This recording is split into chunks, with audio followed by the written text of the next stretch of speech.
about Saudi Arabia's role as the head of OPEC Plus, and also as what His Royal Highness has said to me many times, the guardian of global energy markets. But in your mind, given where oil is today, is it fair to say that Saudi got it right with the cuts we saw in October? It's not only fair, it's absolutely correct. We saw an overhang of oil. We saw a possibility of markets crashing, and we saw what happened several years ago when oil markets crashed, and there was tremendous damage to producers all around the world, including in the United States, and we saw... U.S.-Saudi Arabia diplomatic relations have a long history, dating back to the early 20th century. In 1933, the United States officially recognized the Kingdom of Saudi Arabia, and the two countries established diplomatic relations. In recent days, this long-lasting relation can experience a big shift. Hello everyone, welcome back to Edge Capitalism. We analyze how power and value is created in the world. Today's video may surprise you about the possible directions of the future of the global economy. Are you ready? So let's get started. During World War II, the US and Saudi Arabia developed a close strategic partnership, with the US providing military assistance to the kingdom in exchange for access to oil. In 1945, President Franklin D. Roosevelt met with King Abdulaziz of Saudi Arabia on the USS Quincy, marking the first ever meeting between a US president and a Saudi king. This meeting established a strong foundation for the US-Saudi relationship, which continues to this day. Throughout the Cold War, the US and Saudi Arabia continued to maintain close relations, with the US providing military and economic aid to the kingdom. In 1973, the US and Saudi Arabia signed a Memorandum of Understanding, which solidified their relationship and established the framework for continued cooperation on security, economic, and political issues. In the 1980s, the US and Saudi Arabia developed a close relationship in the fight against communism, with the US providing military assistance to the kingdom and supporting the Afghan Mujahideen in their fight against Soviet forces in Afghanistan. After the September 11, 2001 terrorist attacks, the US-Saudi relationship faced some challenges, as 15 of the 19 hijackers were from Saudi Arabia. However, the two countries have continued to cooperate on security and counter-terrorism issues. And in recent years, the relationship has been strengthened by their shared concerns about the growing influence of Iran in the region. In recent years, the relationship has been tested by the US's push for an agreement to curb Iran's nuclear program and the killing of journalist Jamal Khashoggi in 2018. Despite these challenges, the US and Saudi Arabia continue to maintain close diplomatic and economic ties. However, back in January 17th, Saudi Arabia has declared, after decades of political and diplomatic relations, that it is open to discussions about trade in currencies other than the US dollar, according to the kingdom's finance minister. In his own words, there are no issues with discussing how we settle our trade arrangements, whether it is in the US dollar, whether it is the euro, or whether it is the Saudi rial. Later on, he added, "I don't think we are waving away or ruling out any discussion that will help improve the trade around the world." The discussion of the country takes place as the world's largest oil exporter.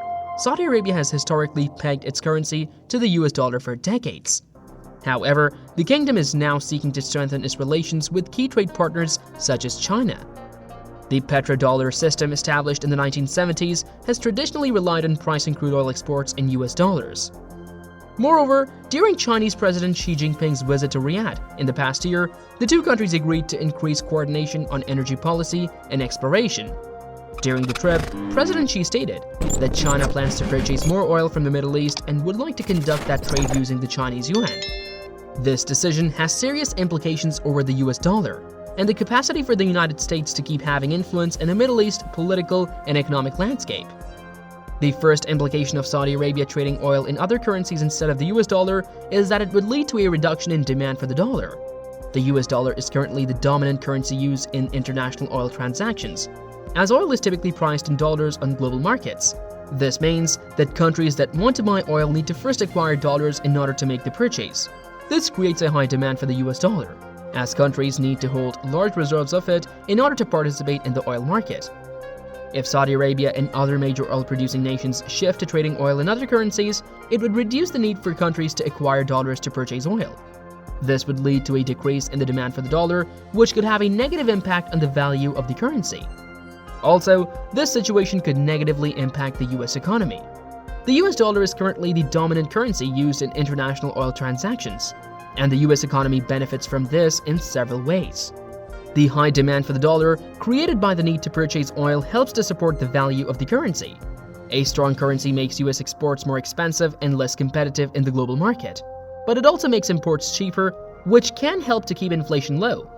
Another way the US economy benefits is through the petrodollar recycling. This is the process by which oil-producing countries like Saudi Arabia invest the dollars they receive from oil exports back into the US economy by purchasing US Treasury bonds and other assets.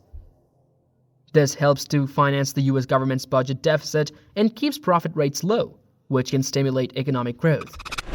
If Saudi Arabia and other major oil-producing nations shift to trading oil in other currencies, they could lead to a decrease in its value. This could make US exports more expensive and less competitive in the global market, which would negatively impact US companies and workers.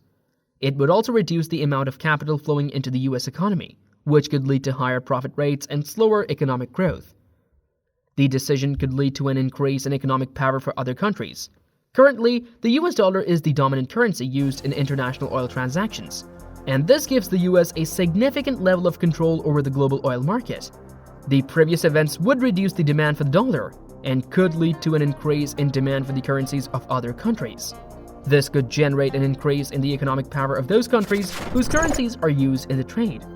For example, if China's renminbi were to become the dominant currency used in oil transactions, it could lead to an increase in the economic power of China. The Chinese government would have more control over the global oil market, and China's economy would be more closely tied to the oil market. This can help increase China's influence in global politics and economics.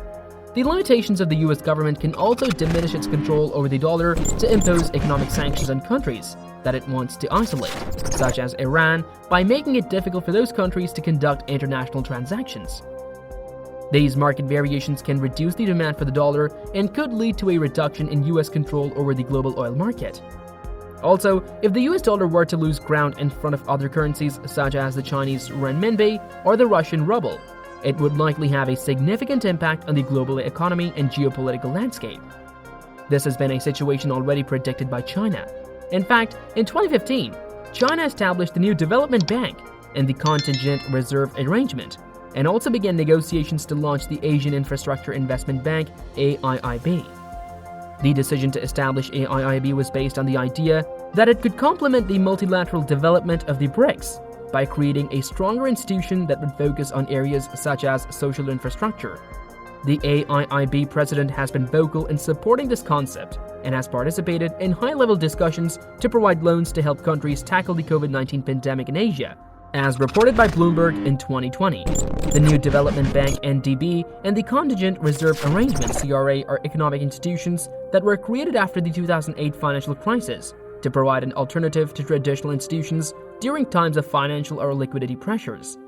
These organizations, which came into effect in 2015, have a similar structure to the World Bank and the IMF, but they allow their members to have equal voting rights and more direct access to leverage for regional or transnational development projects.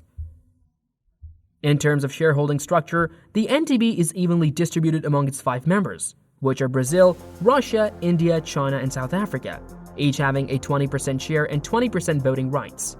Since its creation, the NDB has significantly increased its investments, particularly in infrastructure projects, approving a total of 30 loan proposals by 2019.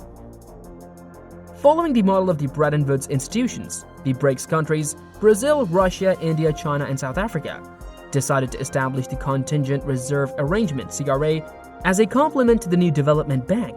The CRA is a framework that aims to provide liquidity and precautionary measures for the balance of payments of the 5 member countries. Its main objective is to protect against global liquidity pressures and to ensure currency stability, particularly for countries such as China, which is rapidly increasing in economic size and surpassing that of the United States. This explains why a shift away from the dollar as the dominant currency in international trade would likely lead to a weakening of dollar's value. This would make US exports more expensive and less competitive in the global market, which could negatively impact US companies and workers. Additionally, it would reduce the amount of capital flowing into the US economy, which could lead to higher profit rates and slower economic growth. In terms of geopolitics, the decision can likely lead to an increase in economic power for countries whose currencies become dominant in international trade. For example, if the renminbi became the dominant currency in oil transactions, China's economic power would likely grow, and the country would exert more influence in global politics and economics. As part of this effort, the Kingdom of Saudi Arabia is also collaborating with multilateral institutions to provide financial assistance to countries, including Pakistan, Turkey, and Egypt, that are considered to be vulnerable. For example, the Saudi government has announced plans to invest $10 billion in Pakistan and has already extended the term of a $3 billion deposit to boost Pakistan's foreign currency reserves. Additionally, Saudi Arabia is exploring the possibility of increasing the amount of this deposit. This move is an indication of Saudi Arabia's effort to diversify its financial relationships and to not rely solely on the US dollar. That is it for today, everyone. If you like this video, please share and subscribe to our channel. See you all soon with more interesting information. Till then, see you.